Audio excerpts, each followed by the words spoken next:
Hello everyone, welcome to commerce net achievers. My name is Talveer Singh और स्वागत है सभी का आज के सेशन में। आज के सेशन में बेसिकली एक क्वेश्चन मुझसे काफ़ी दिनों से बच्चे बार बार पूछे जा रहे हैं कि सर हम कंफ्यूज हो रहे हैं कि फरवरी वाला एग्ज़ाम दें या फिर हमारी तैयारी है वो जून के एग्ज़ाम के लिए की जाए। तो मैं एक बहुत छोटा सा टिप आपको देने वाला हूँ, सिर्फ एक मास्टर टिप मैं आपको देने वाला हूँ। इस मास्टर टिप को समझ के आपको पता चल जाएगा कि आपको कौन सा एग्ज़ाम देना है और कौन सा एग्ज़ाम क्रैक करना है। तो इस छोटी सी वीडियो को शुरू से लेकर एंड तक जरूर से देखिएगा, क्योंकि हो सकता है आपके क्वेश्चन का आंसर भी यहाँ पे आपको मिल जाए।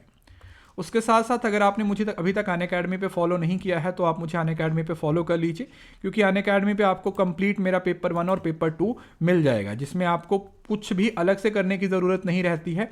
आपको कंप्लीट पेपर 1 और पेपर 2 दोनों ही मैं अनअकैडमी पे कवर करवाता हूँ। सो बी श्योर कि आप अनअकैडमी को जरूर से ज्वाइन कर लें, ताकि आपकी तैयारी अच्छे तरीके से होती रहे और आपको एक ही जगह पे सारी चीज़ें हैं वो मिल जाए। उसके साथ साथ Telegram channel commerce net achievers, इसको ज्वाइन कर लीजिए, क्योंकि संडे से आपकी पीडीएफ है यहाँ पर अपलोड होनी शुरू हो जाएंगी। तो इसको भी आप ज्वाइन करके रखिए। 67,000 वाला सब्सक्राइबर वाला चैनल है, उसको आपने ज्वाइन करना है और कोई फेक चैनल नहीं ज्वाइन करना, ठीक है। 67,000 से ज़्यादा बच्चे इसमें जुड़े हुए हैं, तो आप इसी चैनल को जाके ज्वाइन कीजिएगा। अब हम बात करते हैं फरवरी और जून। सबसे बड़ा कन्फ्यूज़न जो बच्चे लगातार एक ही क्वेश्चन बार बार पूछ रहे हैं, तो मैं अब इसको एड्रेस करूंगा। ध्यान से सुनिएगा और लॉजिक समझने की कोशिश कीजिएगा कि लॉजिक क्या है, मैं क्या कहना चाहता हूं कि क्यों आपको कौन सा एग्ज़ाम देना चाहिए।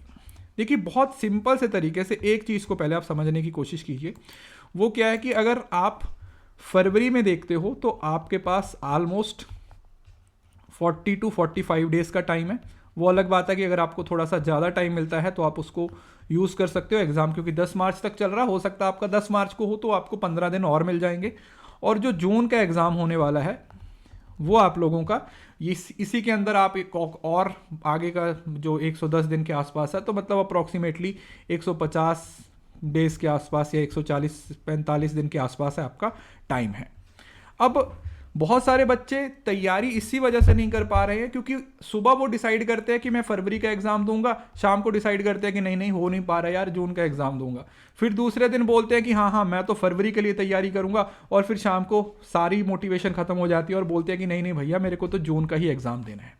देखिए, यहाँ पर एक चीज़ जो आप लोगों को बहुत क्लियर होनी चाहिए, मैं आपको हमेशा बोलता हूँ ना कि क्लैरिटी ऑफ थॉट्स ये बहुत ज़रूरी है। जितना ज़्यादा आपका थॉट प्रोसेस क्लियर होगा उतना आपके लिए चीज़ों को टैकल करना आसान होगा। और यहाँ पर भी आप वही धर्म संकट में फंसे हुए हो, आप ये समझ नहीं पा रहे हो कि फरवरी का एग्ज़ाम क्रैक करूँ या जून का करूँ। मैं आपसे ये पूछता हूँ कि आपको दोनों क्रैक करने हैं, दोनों नहीं करने, या दोनों से कोई एक क्रैक करना है। तो आपका ना वाला तो नहीं होगा, या तो आप बोलोगे कि सर दोनों क्रैक करूंगा या कम से कम एक तो क्रैक करूंगा। ऐसा तो नहीं है कि मैं दोनों अटेम्प्ट दूंगा और मेरा क्रैक नहीं होगा। तो मैं आपको एक सुपर तरीका बता रहा हूं, उस पर फोकस कीजिएगा। आप, ये फरवरी है और इधर आपका जून आ रहा है,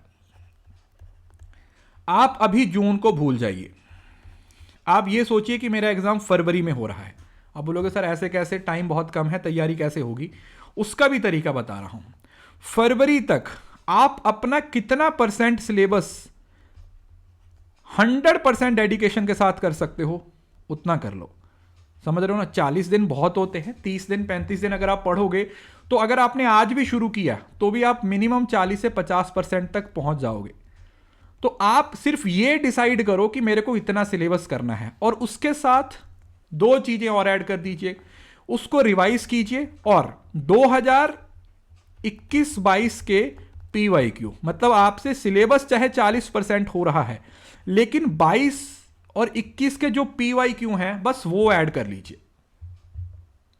अगर आपने इतनी मेहनत भी कर ली, फरवरी के एग्जाम को आप इतने कॉन्फिडेंस के साथ दोगे कि वही आपका क्रैक हो जाएगा। अब जो बच्चे पहले से पढ़ रहे हैं उनका तो होना ही होना है, लेकिन अगर आप एक नए लर्नर हो और आपके लिए चीज़ों को अंडरस्टैंड करना थोड़ा डिफिकल्ट हो गया है और आप जून को सोच रहे हो, तो मैं ये चाहता हूं कि जब बीच में फरवरी में एक एग्जाम आ रहा है तो उसको वेस्ट मत करो। ये मत सोचो कि तैयारी कम है, तैयारी पे फोकस नहीं है। फोकस ये है कि जितना पढ़ा है क्या मैं उसको पेपर में जाके अप्लाई कर सकता हूं। अब सपोज करो यहां पर क्या सिचुएशन हो सकती है, यहां पर या तो नहीं होगा, या नेट हो जाएगा, या जेआरएफ हो जाएगा। 3 सिचुएशन होगी, और अगर जेआरएफ हो गया फिर तो कहना ही क्या है, फिर तो आगे सोचना ही नहीं है। लेकिन अगर नेट या कुछ भी नहीं हुआ तो एटलीस्ट यहां तक आपने जितना पढ़ा है वो आपका सिलेबस कवर हो जाएगा। और दूसरा जो सबसे बड़ा एडवांटेज है कि आपके पास रियल एग्जाम का एक्सपीरियंस आ जाएगा। तो ये जो 40 दिन की मेहनत है ना, ये आपको लीड करेगी अगले एग्जाम के बाकी 60% सिलेबस को या 50% को या जितना पेंडिंग है उसको और अच्छे से करने में।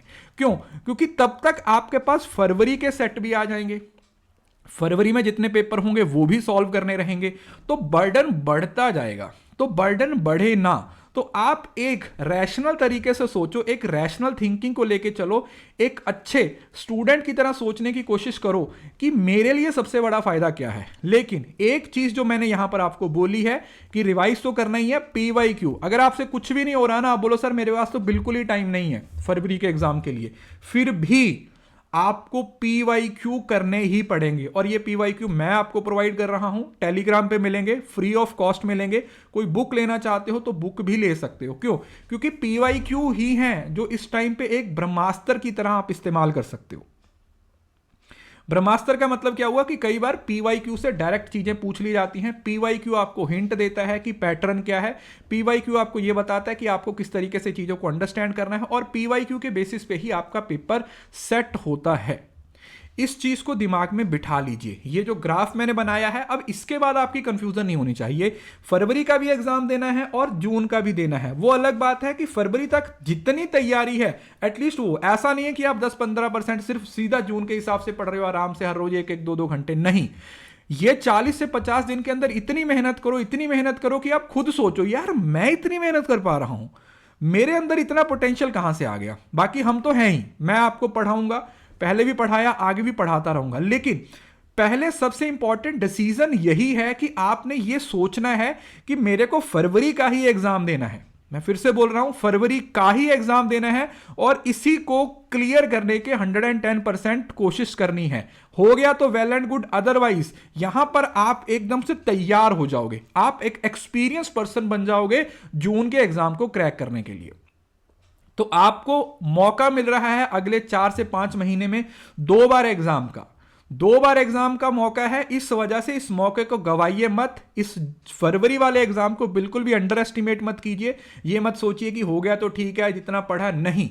जितना पढ़ा है उसके साथ PYQ ऐड करो और जितना पढ़ा है उसको घोल के पी जाओ अपने पोटेंशियल के अकॉर्डिंग कि मेरे पास इतना टाइम है, मैं इतना कर लूंगा। अगर आपने ये 2 चीजें की तो ट्रस्ट मी, जून तक आप JRF होल्डर बन जाओगे, फिर वो चाहे फरवरी का हो या जून का। रैशनल तरीके से सोचो, अच्छी थिंकिंग से सोचो, पॉजिटिव तरीके से सोचो। सो ये थी मेरी आज की अप्रोच वो सब बच्चों के लिए जो इस चीज को लेके कंफ्यूज हैं कि जून का एग्जाम टारगेट करें या फरवरी। हमें दोनों ही टारगेट करने हैं, बस हमारी अप्रोच दोनों के लिए अलग अलग होनी चाहिए। So that's all. I hope कि ये छोटा सा सेशन आपको अच्छा लगा होगा। सेशन अच्छा लगा है तो जरूर से लाइक कीजिए, अपनी फीडबैक जरूर दीजिए और मुझे नीचे कमेंट सेक्शन में अपनी स्ट्रैटेजी बताओ। हर बच्चे की कमेंट आना चाहिए, आपकी क्या स्ट्रैटेजी है जून और फरवरी के लिए। और ज्यादातर मैं चाहता हूं कि सब बच्चे फरवरी के लिए बताएं कि सर हम फरवरी को ही टारगेट कर रहे हैं। मैं सबके कमेंट्स पढ़ूंगा और जिसका सबसे बेस्ट होगा उसे पिन भी करूंगा। So thank you so much, see you soon in the next video. तब तक के लिए खुश रहे, हंसते मुस्कुराते रहे और हाँ, इस वीडियो को शेयर करना ना भूलें बिकॉज शेयरिंग इज केयरिंग।